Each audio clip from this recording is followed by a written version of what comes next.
4 بھائیوں کی اکلوتی بہن، باپ کا اچھا چلتا ہوا کاروبار، معقول شکل و صورت، گریجویٹ، لیکن پھر بھی کہیں رشتہ نہیں ہو رہا تھا۔ ردا کی بدقسمتی یہ تھی کہ جب 12 سال کی تھی تبھی کینسر جیسے موذی مرض نے اس کی ماں کو آ لیا۔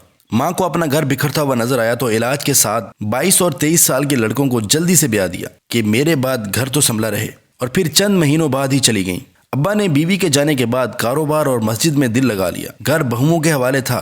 بھابھیوں کو اپنی بے ضرر مظلوم سی نند سے کچھ خاص پرخاش نہیں تھی۔ پیار نچھاور نہ بھی کرتی تو ظلم بھی نہ ڈھاتی تھیں۔ ذرا بڑی ہوئی تو گھرداری سکھانے کے بہانے رات کے کھانے کی ذمہ داری اسے سونپ دی گئی۔ اس طرح گھرداری میں بھی طاق ہو گئی۔ دونوں بہویں آپس میں سانجھا کر کے ایک ایک دیور کے لیے اپنی اپنی بہنیں لے آئی تھیں۔ ایسا راج پاٹ کہاں ملنا تھا، اس لیے گھر میں امن اور سکون تھا۔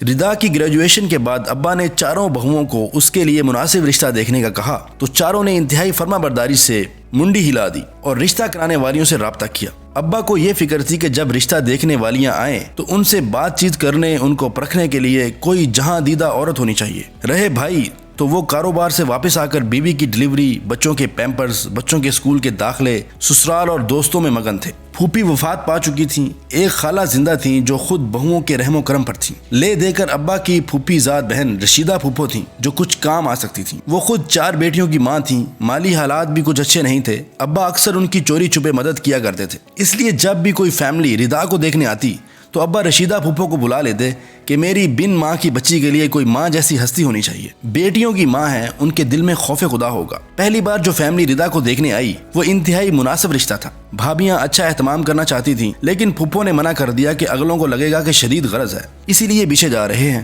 ردا کو بہت زیادہ تیار کرنے کی ضرورت بھی نہیں ہے۔ بھابیوں نے زیادہ بحث نہیں کی۔ جب سسر کو ان پر بھروسہ تھا تو وہ کیوں دخل دیتی۔ رشتے والوں کے سامنے بیٹی کا فون آنے پر کہہ دیا کہ میری بچیاں کم عمر ہیں، میری غیر موجودگی میں گھبرا رہی ہیں، چاروں ردا سے بہت چھوٹی ہیں لیکن اس قدر رشتے آ رہے ہیں کہ حد نہیں۔ شکل صورت کی اچھی ہے نا، مجھ پہ جو نہیں گئیں ابا کے خاندان پہ چلی گئی ہیں۔ ہاں ہمارے ہاں تو ساری لڑکیاں ردا کی جیسی سام لہذی ہیں۔ وہ فیملی پھر پلٹ کر نہیں آئی۔ چند دنوں بعد اسی فیملی میں رشیدہ پھوپھو کی پہلی بیٹی کی منگنی ہو گئی۔ گھر والوں نے اس بات کو زیادہ محسوس نہیں کیا کہ رشتے تو نصیب کی بات ہوتی ہے، لیکن ردا کا ماتھا ٹھنک گیا۔ پھر تو یہ سلسلہ چلتا رہا۔ ردا کے رشتے آتے رہے اور پھوپھو کی بیٹیوں کے رشتے طے ہوتے رہے۔ 30 سال کی عمر کے بعد ردا نے اپنے باپ کے آگے ہاتھ جوڑ دیے اور ایک سکول میں نوکری کر لی۔ پڑوس میں ایک فیملی نے کرائے پہ گھر لیا۔ اس کی بیگم کافی ملنسار سی تھی۔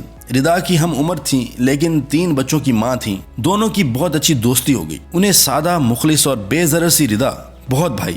ایک دن ابا کے پاس آ کر اپنے شوہر کے دوست کے لیے ردا کا ہاتھ مانگ لیا، جس کا نام خالد تھا۔ وہ یتیم و یسیر تھا، ساری زندگی رشتہ داروں کی ٹھوکروں پہ رہا، چھوٹی عمر سے کمانے لگا تھا، آج ایک کامیاب بزنس مین تھا۔ اب وہی رشتہ دار جو ٹھوکریں مارتے تھے اسے داماد بنانا چاہتے تھے، لیکن اسے اپنے زخم بھولے نہیں تھے۔ معاشی جدوجہد کرتے کرتے 35 سال کا ہو گیا تھا۔ اپنے دوست کی بیوی جسے سگی بہن سمجھتا تھا اس کے ہاتھ میں اپنی شادی کا معاملہ دے دیا تھا۔ بس ایک درخواست کی تھی کہ کسی مظلوم کا ساتھ چاہیے تاکہ ہم دونوں ایک دوسرے کے زخموں پر مرہم رکھ سکیں۔ دوست کی بیوی کے لیے ردا سے بہتر انتخاب کیا ہو سکتا تھا؟ اس طرح وہ مسئلہ جو 10 سال سے اٹکا ہوا تھا صرف 2 مہینوں میں حل ہو گیا۔ جب اچھے دن آتے ہیں تو پھر تواتر سے آتے ہیں۔ اللہ نے جلد ہی اولاد بھی دے دی۔ خالد کا کاروبار دن دگنی ترقی کرنے لگا۔ بے حد خوبصورت گھر ردا کے سلیقے کی منہ بولتی تصویر تھا۔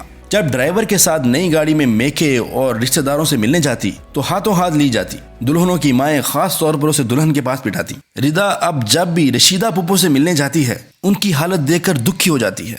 بیٹیوں کے دکھوں نے انہیں شوگر اور بلڈ پریشر کا مریض بنا دیا ہے۔ کسی بیٹی کا شوہر نکھٹو، کسی کا شکی، کوئی بے روزگار اور کسی کے گھر میں بیماریاں۔ ردا ابا کی طرح چپکے سے ان کی مٹھی میں پیسے پکڑا جاتی ہے۔ گھر میں کوئی بھی تقریب ہو تو رشیدہ پھوپھو کا حصہ بھیجنا نہیں بھولتی۔ ان کی دواؤں کا خیال رکھتی ہے کیونکہ وہ جانتی ہے کہ کوئی کتنا بگاڑ سکتا ہے، کب تک بگاڑ سکتا ہے۔ اس رب کی تو بس کن کہنے کی دیر ہے، پلک جھپکتے ہی سب کچھ سمجھ جاتا ہے۔ دوستو اس ویڈیو کو لائک کرنا یا نہ کرنا یہ تو آپ کی مرضی ہے، لیکن مجھے کمنٹ کر کے یہ ضرور بتائیے کہ ردا درست کر رہی ہے نا؟ بچوں کی تعلیم و تربیت اور علمی و ادبی ویڈیوز دیکھنے کے لیے ہمارا channel the art of teach subscribe کیجئے اور ساتھ والا بیل آئیکن کا بٹن دبانا مت بھولیے گا تاکہ ہر آنے والی اپڈیٹ آپ کو بآسانی ملتی رہے۔